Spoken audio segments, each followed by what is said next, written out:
வணக்கம். இப்போது ஒரு ஒரு போலீஸ் ஸ்டேஷனில் வந்து பார்த்தீங்க அப்படின்னா வந்து, ஒரு நாளைக்கு 10 எஃப்ஐஆர் போடுறாங்க அப்படின்னா, அந்த 10 எஃப்ஐஆரையுமே அவங்க என்ன பண்ணணும்னா, போலீஸ்காரங்க வந்து அந்த எஃப்ஐஆர் போட்டு முடிச்ச பிற்பாடு அத கொண்டு போய் மேஜிஸ்ட்ரேட் கிட்ட குடுத்துறணும்.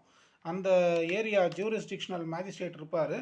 அவர்கிட்ட கொண்டு போய் குடுக்கணும். இதுபோல வந்து இவ்வளோ இன்னைக்கு 10 கம்ப்ளைண்ட் வந்துச்சுங்க. 10 கம்ப்ளைண்ட் எஃப்ஐஆர் போட்டேன். அந்த எஃப்ஐஆர் காப்பி எல்லாம் இதோ இருக்கு பாருங்க. அப்படின்னு சொல்லிட்டு போலீஸ்காரங்க என்ன பண்ணணும், அத கொண்டு போய் ஜூரிஸ்டிக்ஷனல் மேஜிஸ்ட்ரேட் கிட்ட குடுத்துருவாங்க. இந்த சீஷர் மகஜர் அப்படின்னுவாங்க. இதான் சீஷர் மகஜர்னா என்னன்னா, SEIZURE SEIZURE கைப்பற்று மகஜர் அப்படின்னுவாங்க. அப்புறம் பார்வை மகஜர் அப்படின்லாம் சொல்லுவாங்க. அது என்ன அப்படின்னா வந்து, இது போலங்க நான் அந்த ஒரு எனக்கு இன்ஃபர்மேஷன் வந்துச்சு, தப்பு நடந்துச்சுன்னு சொல்லிட்டு, உடனே அந்த சம்பவ இடத்துக்கு போனேன். ஓகேங்களா, இங்கே இருக்கிறவங்கள இவங்களெல்லாம் கைது பண்ணேன். இந்த எஃப்ஐஆரை போட்டேன். சரிங்களா, அப்புறம் இவங்க கிட்டேருந்து அந்த குற்றம் சாட்டப்பட்ட நபர்கள்கிட்ட இருந்து என்னென்ன பொருட்களையெல்லாம் நான் கைப்பற்றினேன். இது மாதிரி கத்தி வச்சுருந்தாங்க, கஞ்சா வச்சுருந்தாங்க, பிஸ்டல் கன்று வச்சுருந்தாங்க, சைக்கிள் செயின் வச்சுருந்தாங்க, பிளேடு வச்சுருந்தாங்க. இதெல்லாம் நான் அவங்ககிட்டேருந்து பறிமுதல் பண்ணேன். அதான் கைப்பற்று மகஜர், இதெல்லாம் கைப்பற்றினேன் நான். ஓகேங்களா, அப்படின்ற எல்லா ரிப்போர்ட்டையும் வந்து போலீஸ்காரங்க என்ன பண்ணணும் அப்படின்னா வந்து இப்போ மேஜிஸ்ட்ரேட்டுக்கிட்ட கொடுப்பாங்க. ஒரு நாளைக்கு 10 எஃப்ஐஆர் போடுறாங்கன்னா 10 எஃப்ஐஆர் காப்பியும் மேஜிஸ்ட்ரேட் கிட்ட போயிடணும். லோக்கல் ஜூரிஸ்டிக்ஷனல் மேஜிஸ்ட்ரேட் கிட்ட போயிடணும். சரிங்களா. அப்புறம் வந்து பார்த்தீங்கன்னா, எஃப்ஐஆர் போடாமல் வந்து என்ன சொல்கிறது, இன்வெஸ்டிகேஷனை ஸ்டார்ட் பண்ணக்கூடாது. எஃப்ஐஆர் போட்டுட்டு தான் வந்து இன்வெஸ்டிகேஷனை ஸ்டார்ட் பண்ணணும். சரிங்களா. எஃப்ஐஆர் போடாமல் யாரையுமே வந்து ஸ்டேஷனில் வந்து உட்கார வைக்கக்கூடாது. அதாவது அன்லாஃபுல் டிடென்ஷன் அப்படின்னு சொல்லிட்டு சொல்லுவாங்க. இன்வெஸ்டிகேஷன் பண்ணுறீங்களா பண்ணுங்கள், தாராளமாக பண்ணுங்கள். நான் எஃப்ஐஆரை போட்டுட்டு எஃப்ஐஆர் பதிவு பண்ணிவிட்டு அப்புறம் இன்வெஸ்டிகேஷன் ஸ்டார்ட் பண்ணுங்களேன். ஏன் எஃப்ஐஆரே போடாமல் இன்வெஸ்டிகேஷன் ஸ்டார்ட் பண்ணுறீங்க, எஃப்ஐஆர் போடாமல் ஏன் அடிக்கிறீங்க அப்படின்னு சொல்லிட்டு ஜட்ஜி கேட்பார். சரிங்களா. உங்களுக்கு அவன் மேலே சந்தேகம் இருக்குது, அவன் தான் குற்றம் பண்ணியிருக்கான்ற மாதிரி உங்களுக்கு தோணுதா, முகாந்திரம் இருக்கா, எஃப்ஐஆர் போடுங்க. போட்டுட்டு அவனை இன்வெஸ்டிகேட் பண்ணும்போது சாதாரணமாக உண்மையை சொல்ல மாட்டாங்க. சில பேர் அடித்தா தான் உண்மையை சொல்லுவாங்க. அந்த நேரத்தில் வந்து அடி வாங்குறது, அடி விழுறதெல்லாம் சகஜம். சரிங்களா. அடித்தா தான் உண்மையை சொல்லுவானா, அடித்து தான் அவனை, வேறு வழி இல்லை. சரிங்களா. ஆனால் எஃப்ஐஆர் போடாமல் நீங்கள் அடிக்கிறேன், எஃப்ஐஆர் போடாமல் இன்வெஸ்டிகேட் பண்ணுறேன் அப்படின்றது தப்பு. சரிங்களா. ஸோ எஃப்ஐஆர் போடணும். எஃப்ஐஆர் போட்டுட்டு நீங்கள் இன்வெஸ்டிகேஷன் ஸ்டார்ட் பண்ணுங்கள் அப்படின்னு தான் ஜட்ஜு சொல்லுவார். அப்படி தான் சட்டமும் அப்படி தான் சொல்லுது. சரிங்களா. ஒரு முறை நான் எக்மோரில் 13th MM உட்காந்துக்கிட்டு இருந்தேன். அப்போ வந்து என்னன்னா, ஒரு பொண்ணு வந்து கம்ப்ளைண்ட் கொடுக்குது ஜட்ஜுக்கிட்ட. ஐயா, இது போல் வந்து என்னுடைய தம்பியை வந்து பிடிச்சி வச்சுருக்கிறாங்க, ஒரு நாள் ஃபுல்லாக நைட்டு ஃபுல்லாக பிடிச்சி வச்சு அடிச்சிருக்கிறாங்க ஐயா அப்படின்னும்போது, அந்த பொண்ணை வந்து ஜட்ஜு வந்து வாக்குமூலம் வாங்கிட்டு அந்த போலீஸ்காரரை கூப்பிட்டாரு. எஃப்ஐஆர் போட்டிங்களா இல்லையா, ஏன் போடலை, எதுக்கு போடாமல் வந்து ஒரு நாள் ஃபுல்லாக அந்த பையனை போட்டு அடிச்சிருக்கிறீங்க, எஃப்ஐஆர் போட்டுட்டு இன்வெஸ்டிகேஷன் பண்ண வேண்டியதானே, ஏன் போட்டு அடிக்கிறீங்க, அப்படி அதுவும் எஃப்ஐஆர் போடாமல் ஏன் அடிக்கிறீங்க, உங்களுக்கு யார் அந்த அதிகாரத்தை கொடுத்தது, ஏன் இப்படிலாம் சட்டத்தை வந்து மிஸ்யூஸ் பண்ணுறீங்க அப்படின்னு சொல்லிட்டு ஜட்ஜ் அன்றைக்கி ஓப்பன் கோர்ட்டில் நீ கேள்வி கேட்டார். அதுக்கப்புறம் என்னாச்சுன்னு தெரியல, என் கேஸ் முடிஞ்சவொடனே நான் வெளியே வந்துட்டேன் வைங்க. இல்லை, எதுக்கு சொல்லி இந்த ப்ரொசீஜர் இதுதான். சரிங்களா. ஸோ எஃப்ஐஆர் போடாமல் யார் மேலேயும் கை வைக்கக்கூடாது. சரிங்களா. ஸ்டேஷனில் வந்து தேவையில்லாமல் யாரையும் உட்கார வைக்கக்கூடாது. எனக்கு தெரிஞ்ச கிளையண்ட்டு ஸ்டார்ட் அப் கம்பெனி இப்போ தான் ஸ்டார்ட் பண்ணியிருக்கிறாங்க. எனக்கு தெரிஞ்ச என்னோடய கிளையண்ட், அவங்க தெரிஞ்சவங்க தான், ஸ்டார்ட் அப் இப்போ தான் கம்பெனி ஆரம்பிச்சிருக்கிறாங்க. ஒரு பொண்ணை கொண்டு போய் வேலைக்கு வச்சுருக்கிறாங்க ஒரு கிளையண்ட் பிளேஸில். அந்த பொண்ணு அங்கே இருக்கிற நகையை திருடிட்டு போயிடுச்சு அப்படின்றது தான் குற்றச்சாட்டு. போலீஸ்காரங்க என்ன பண்ணாங்க அப்படின்னா, இந்த 2 company start up company owners இருக்கிறாங்களே, இப்போ தான் ஸ்டார்ட் பண்ணியிருக்காங்க, அவங்கள கொண்டு போய் உட்கார வச்சிட்டாங்க. காலையிலேருந்து சாயந்தரம் வரைக்கும் சும்மாவே உட்காந்துருக்காங்க ஸ்டேஷனில். காலையிலேருந்து சாயந்தரம் வரைக்கும் ஸ்டேஷனில் சும்மாவே உட்காந்துருக்காங்க. எதுக்கு உட்கார வைக்கிறேன் சார், போலீஸ்காரங்க எங்களை உட்கார வச்சிட்டாங்க சார். எதுக்கு உட்கார வச்சுருக்காங்க சார், நாங்கள் வந்து ஸ்டார்ட் அப் கம்பெனி, நாங்கள் 2 பேர் சேர்ந்து ப்ரைவேட் லிமிடெட் கம்பெனியாக அதை ஆரம்பிச்சிருக்கிறோம், இப்போ தான் ஆரம்பிச்சிருக்கிறோம். சரின்னு சொல்லி நாங்கள் வந்து என்னோடய கிளையண்ட்டு பிளேஸில் அந்த அவங்க பொண்ணை கொண்டு போய் ஒரு இடத்துல வேலைக்கு விட்டுருக்காங்க. அந்த பொண்ணு அங்கே இருக்கிற நகையை திருடிட்டு போயிடுச்சு அப்படின்னு சொல்லிட்டு அங்கே இருக்கிறவங்க கம்ப்ளைண்ட் பண்ணியிருக்காங்க.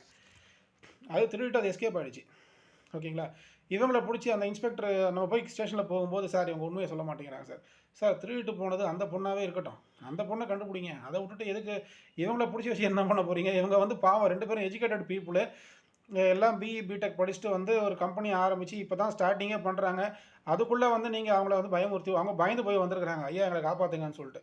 சார், ஒன்றும் பண்ண போகிறது கிடையாது, போலீஸ்காரங்க கவலைப்படாதீங்க, பயப்படாதீங்க. ஓகேங்களா. அவங்கள நீங்கள் வந்து you have to go to the police station with all required and relevant documents and exhibit those documents to them. ஓகேவா, ஃபார் தேர் பெருசல். ஓகேங்களா. ஆஃப்டர் அப்போ அந்த எல்லா டாக்குமெண்ட்டையும் அவங்க பெருஸ் பண்ணட்டும் போலீஸ்காரங்க. அதுக்கப்புறம் அவங்க இன்வெஸ்டிகேஷன் ஸ்டார்ட் பண்ணட்டும். சரிங்களா. அதாவது இது என்ன மேட்ரு அப்படின்னா, கம்பெனி சார் எனக்கு 1008 கால்ஸ் வருது, நான் 4-5 பேரை மீட்டிங்கு போனோம், அதை விட்டு என்ன கொண்டு வந்து பிடிச்சி உட்கார வச்சுருக்காங்க சார் அப்படின்னா, ஒரு ஒரு கிரிமினலை நீங்கள் பிடிச்சி உட்கார வைங்க, நான் வேண்டான்னு சொல்லலை. ஆனால் பாவம் படித்த பசங்க, அவங்க இப்போ தான் கம்பெனி ஆரம்பிச்சிருக்கிறாங்க, இப்போ தான் 35-40 வயசு ஆகுது, இப்போ தான் கம்பெனி ஆரம்பிக்கிறாங்க.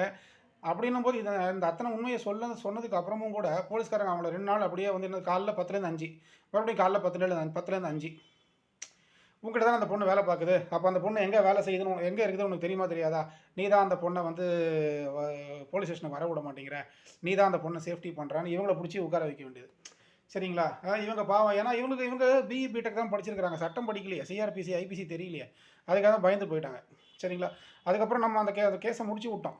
எதுக்கு இதை சொல்கிறேன் அப்படின்னா, எஃப்ஐஆர் போடுங்க, இன்வெஸ்டிகேஷனை ஸ்டார்ட் பண்ணுங்கள். எஃப்ஐஆர் போடுங்க, இன்வெஸ்டிகேஷன்ற பேரில் நீங்கள் அடிங்க, வேண்டாம்னு சொல்லலை.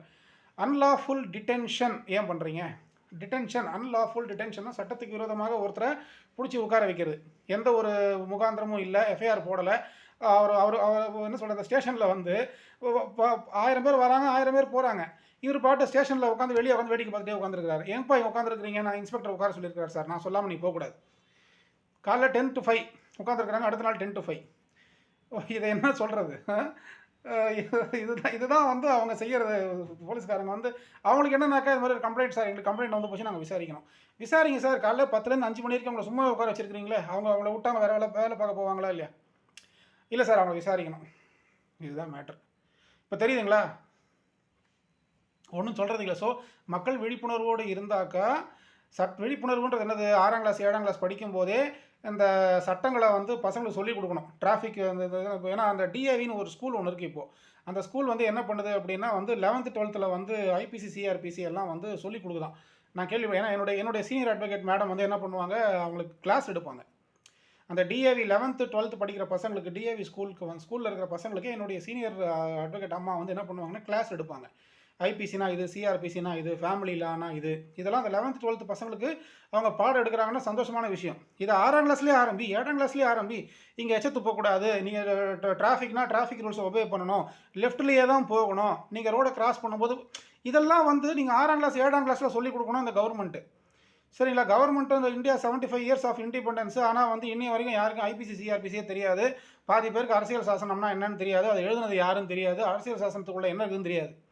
கான்ஸ்டிடியூஷன் ஆஃப் இந்தியா யார் எழுதுனது, அது எப்படி உருவாச்சு, ஓகேங்களா, அதை எழுதுறதுக்கு என்னென்னலாம் கஷ்டப்பட்டாங்க, எத்தனை பேர் அதை எழுதுனாங்க, அதெல்லாம் யாருக்குமே தெரியாது. அதெல்லாம் எங்களுக்கு தெரியாது சார், எங்களுக்கு தெரிஞ்சதெல்லாம் கம்ப்யூட்டரு, சாஃப்ட்வேரு, பைத்தான் படிக்கிறது, 1 லட்ச ரூபா சம்பளம், ஜாலியான வாழ்க்கை, இதான் சார் எங்களுக்கு தெரியும்னா, இப்படி தான் போலீஸ்காரங்களுக்கு பயந்துக்கிட்டு காலைல 10 to 5 உட்காந்துட்டு போனோம் ஸ்டேஷனில்.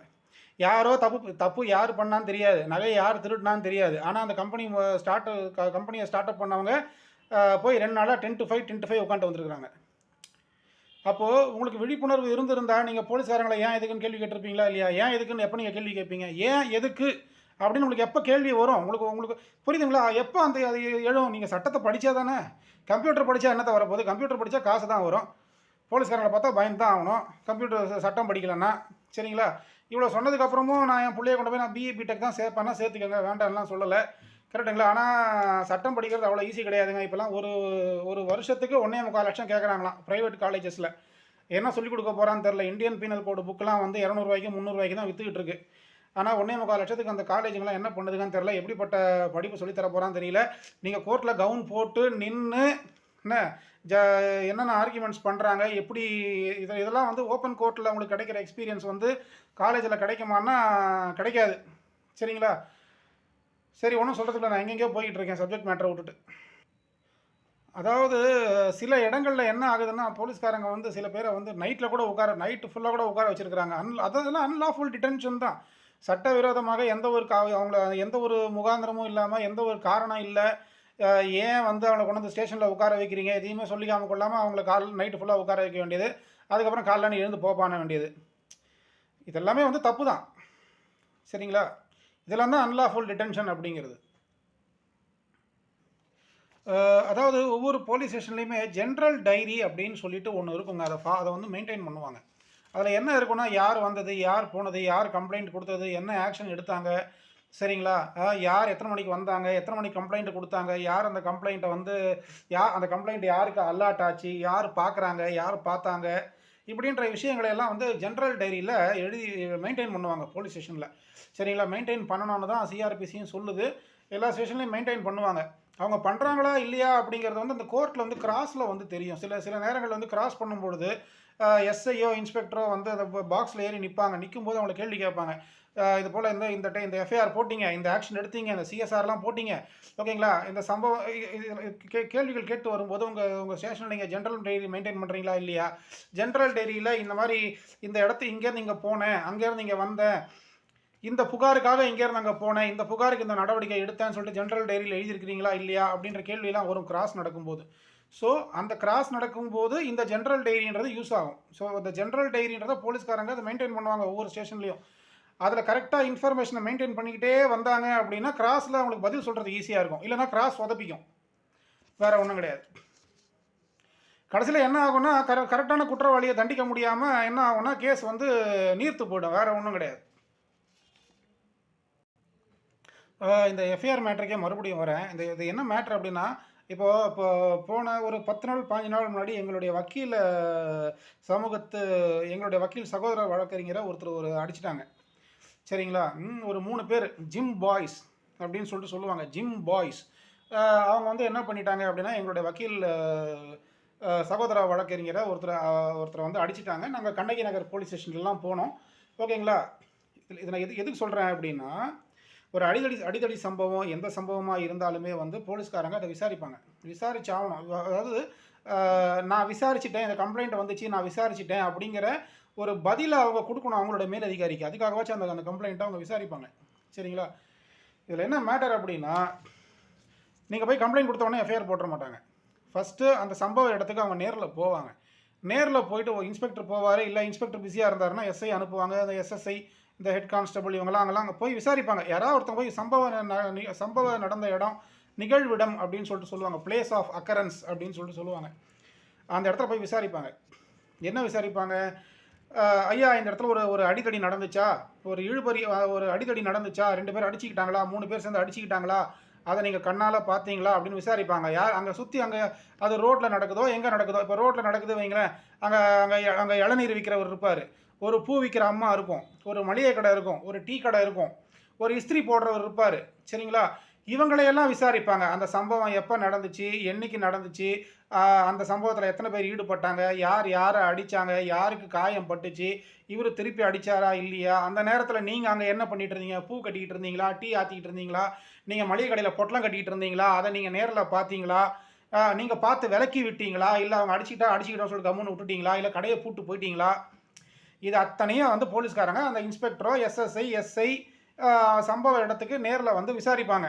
ஓகேவா? ஏன்னா குற்றம் நடந்திருக்குது அப்படின்னு ஒரு தகவல் போலீஸ் டிபார்ட்மெண்ட்டுக்கு போகுது. அப்போ குற்றம் நடந்திருக்குது, நடக்க போகுது அப்படின்னு ஒரு இன்ஃபர்மேஷன் போலீஸ் டிபார்ட்மெண்ட்டுக்கு போயிடுச்சு அப்படின்னா அவங்க வந்து அந்த சம்பவ இடத்துக்கு நேரில் வந்து விசாரிக்கணும். விசாரிச்சாக்கா இங்கே கூட இருக்கிற பிரகஸ்பதிகள் என்ன பண்ணும் அப்படின்னா குத்துமதிப்பாக ஒரு பதிலை சொல்லும். சரிங்களா? ஐயா, நான் பூ கட்டிகிட்டே இருந்தேன், ஆனால் அந்த சம்பவத்தை நான் நேரில் பார்க்கல. ஐயா, நான் டீ ஆற்றிக்கிட்டே இருந்தேன், ஆனால் அதை நான் நேரில் பார்க்கல. ஆமாங்க ஐயா, நான் பொட்டலம் கட்டிகிட்டே தான் இருந்தேன், 2 பேர் அடிச்சுக்கிட்டாங்க, அது ஏதோ சின்ன சண்டை சொல்லிட்டு நான் கம்முன்னு விட்டேன். அதாவது அஃபென்ஸ் மேட் அவுட் ஆகிடுச்சு, ஆனால் எஃப்ஐஆர் போட முடியாத படிக்க அவங்களுடைய ஐ விட்னஸ் இருக்கும், கேஸ் நீர்த்து போகும். புரியுதுங்களா? அதாவது என்னங்க ஐயா அப்படின்னா, ஏனோ தானோ எவனோ செத்தான், எருமாட்டு மேலே மழை பெஞ்சுது, எனக்கு என்னங்க ஐயா வந்துச்சு, நான் பாட்டு பூ கட்டிட்டு போகிறேன், நான் பாட்டு டீ ஆற்றிட்டு போகிறேன், நான் பாட்டு பொட்டலம் கட்டு போகிறேன், எதுக்குங்க எனக்கு இந்த தேவையில்லாத பிரச்சனைகள்லாம் அப்படின்னு சொல்லிட்டு அந்த பிரச்சனையிலேருந்து எஸ்கேப் ஆகிற மாதிரியே, பிரச்சனையிலேருந்து எஸ்கேப் ஆகணும் அப்படிங்கிற ஒரு நோக்கத்தோடையே அவங்க சொல்லுவாங்க பாருங்கள் பதில். ஏன்னா ஒரு சம்பவம் நடக்குது, ஒரு குற்றச்சம்பவம் நடக்குது அப்படின்னா ஐ விட்னஸ் தான் ரொம்ப முக்கியம். அந்த சம்பவத்தை பார்க்குறவன் அங்கேயே தான் இருப்பான், அவன் அதை பார்த்துட்டே தான் இருப்பான். கரெக்டுங்களா? எவனோ வெட்டி குத்தி சாகட்டும், நம்ம வீடியோ எடுக்கலான்னு உட்காந்துருப்பான். இல்லைனா வீடியோவும் எடுக்க மாட்டான், கண்ணில் பார்ப்பான். கண்ணில் பார்த்துட்டு அந்த குற்றவாளிக்கு தண்டனை வாங்கி கொடுக்கணுன்ற எண்ணம் அவனுக்கு இருக்காது. எவனோ அடிச்சுக்கிட்டான், நம்ம சூப்பராக இருந்துச்சு, நல்லா பார்த்தோம், சினிமா பார்த்தோம் இன்றைக்கி, நம்ம பாட்டு கவனம் போயிடலான்னு உட்காந்துருப்பான். ஆக மொத்தம் பிரச்சனை நடக்கும் பொழுது அந்த பிரச்சனையை விலக்கி விடுறதுக்கு ஆள் கிடையாது. அதை அப்படியே பார்த்துட்டு அப்படியே கம்முன்னு போக வேண்டியது. போலீஸ்காரங்க கூப்பிட்டு விசாரிக்கும் போது, சார் எனக்கு தெரியாது சார், நான் அங்கே இல்லவே இல்லை சார், நான் பூ கட்டிகிட்டு இருந்தேன் சார், நான் அங்கே அடிதடியை பார்க்கல சார், நான் வந்து டீ ஆற்றிட்டே இருந்தேன், அதை நான் பார்க்கல சார். அப்போ என்ன ஆகுது அப்படின்னா, எனக்கு தெரியாது, நான் பார்க்கல அப்படின்னு பதில் சொல்லும்போது அப்போ என்ன ஆகும், போலீஸ்காரங்க என்ன பண்ணுவாங்க, ஓகே ரைட்டு தம்பி சம்பவம் நடந்துச்சு, நீ கம்ப்ளைண்ட் கொடுத்த, போலீஸ்காரராகிய நான் என்னுடைய ரத்த கஜ துரத்த பதாதிகளோட நான் இங்கே வந்து விசாரணை பண்ணேன், அப்படி இங்கே எந்த சம்பவமும் நடக்கலைன்னு இவங்க சொல்கிறாங்கப்பா, இவங்க கொடுக்குற விட்னஸ் எப்படி இருக்குது, செல்லாத விட்னஸாக இருக்குதுப்பா, இந்த விட்னஸை வச்சு நான் மேலே எஃப்ஐஆர் போட்டான்னு ரிமாண்ட் பண்ண முடியாது பண்ணுவார். அப்போது கொடுத்த கம்ப்ளைண்ட்டு வீணாக போச்சு. கரெக்டுங்களா? இத்தனைக்கும் அவங்களாம் யாராக இருப்பாங்க, அந்த நம்ம தான் அவங்ககிட்ட பூவை டெய்லி வாங்குவோம், நம்ம தான் அவங்ககிட்ட டெய்லி அண்ணீர் வாங்கி குடிப்போம், நம்ம தான் டெய்லி போய் டீ கடையில் போய் டீ வாங்கி குடிப்போம், நம்ம அந்த கடையில் தான் போய் நம்ம என்ன பண்ணுவோம், மளிகை சாமான் வாங்குவோம். இவங்க எல்லாம் நமக்கு தெரிஞ்சவங்களே இருப்பாங்க. ஆனால் நம்ம அடி வாங்கும்போது இவங்க நம்மளுக்கு ஹெல்ப் பண்ண மாட்டாங்க. ஏன் அப்படின்னா, எனக்கு எதுக்கு தேவையில்லாத வம்பு, நான் எதுக்கு போலீஸ் ஸ்டேஷனில் போய் சாட்சி சொல்லணும், நான் ஏதாவது வந்தோமா என் கடையை திறந்தனா டீ ஆத்துறனா துட்டு சம்பாதிச்சா நான் பாட்டு போய்கிட்டே இருப்பேன், எனக்கு இந்த அடுத்தவங்க கதையெல்லாம் வேணாம் அப்படின்னு இவங்க என்ன பண்ணுவாங்க, விலகுவாங்க. நாளைக்கு இவங்களுக்கு ஒரு பிரச்சனை வரும்போதும் என்ன ஆகும், இதே தான் நடக்கும். போலீஸ்காரங்க வருவாங்க, விசாரிப்பாங்க, சுற்றி நின்ன எல்லா மக்களையும் கேட்கும்போது எங்களுக்கு தெரியாதுன்னு வாங்க. அதை வந்து என்ன ஆகும், கடைசியில் எஃப்ஐஆர் போட முடியாது, ரிமாண்ட் பண்ண முடியாது. அப்போது இதில் என்ன தெரியுது, ஒரு கேஸு அப்படின்னா அந்த கேஸுக்கு ஐ விட்னஸ் ரொம்ப முக்கியம். ஆமாங்க ஐயா, நான் இதை பார்த்தேன், இவரை அடித்தார், நான் பார்த்தேன், இவருக்கு ரத்தம் வந்துச்சு, இவர் தான் அதை பண்ணாருன்னு ஒரு கான்க்ரீட்டான ஒரு விட்னஸ் இல்லைன்னா அந்த கேஸு நீர்த்து போய்டும், எஃப்ஐஆர் போட முடியாது, வேஸ்ட்டாக போகும். இதுதான் மேட்டர். சரிங்களா? ஸோ அதனால் வந்து ஒரு எஃப்ஐஆர் போடுறதுன்றது சும்மா கிடையாது. அதுக்கு தான் வந்து இல்லைங்கய்யா நான் டீ கடை நடத்துகிறேன், ஆனால் டீ கடையில் வந்து எனக்கு கேமராலாம் இருக்குது, ஆனால் கம்ப்யூட்டர் ஒர்க் ஆகலைங்கய்யா அப்படின்வான். கரெக்டுங்களா? கேமரா இருக்குங்கய்யா, கேமரா படம் பிடிக்கல அப்படின்வான்.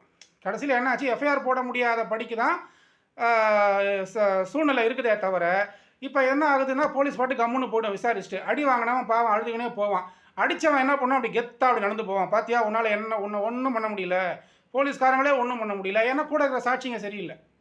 இந்த சாட்சிங்கெல்லாம் ஒழுங்காக வாயை திறந்து ஒழுங்காக சொல்லியிருந்தாக்கா அவனை ரிமாண்ட் பண்ணியிருக்கலாம். சரிங்களா? இப்போ என்ன பிரயோஜனம், ஒரு பிரயோஜனமும் கிடையாது. அப்போ இதில் என்னன்னா, குற்றம் நடந்தால் குற்றம் பண்ணுறவன் கம்முன்னு தைரியமாக போய்கிட்டு இருக்கான், கூட நிற்கிறவன் எவனோ சப்போர்ட் பண்ணுறதில்ல, ஹெல்ப் பண்ணுறது கிடையாது. நாளைக்கு உங்களுக்கு ஒரு பிரச்சனை வரும்போது இப்படி தான் மக்கள் வேடிக்கை பார்ப்பாங்க. கரெக்டுங்களா? அப்போ நீங்கள் போய் போலீஸ் ஸ்டேஷன் கதவை தட்டுனீங்கன்னா போலீஸ்காரங்க வருவாங்க, விசாரணை பண்ணுவாங்க. நான் எஃப்ஐஆர் போட முடியலப்பா, இங்கே கரெக்டாக கண்ணில் பார்த்த சாட்சி எதுவுமே இல்லை, நாங்கள் ஒன்றும் பண்ண முடியாது, அதனால் வந்து உன்னை அடித்தவனை கூப்பிட்டு வார்ன் பண்ணுறோம் அப்படின்னு சொல்லிட்டு வார்னிங் கொடுத்து அனுப்பிச்சி விட்ருவாங்க. இதுதான் நடக்கும். சரிங்களா? இதுதான் மேட்டர். ஓகே, அடுத்த வீடியோவில் பார்ப்போம். Thank you, by.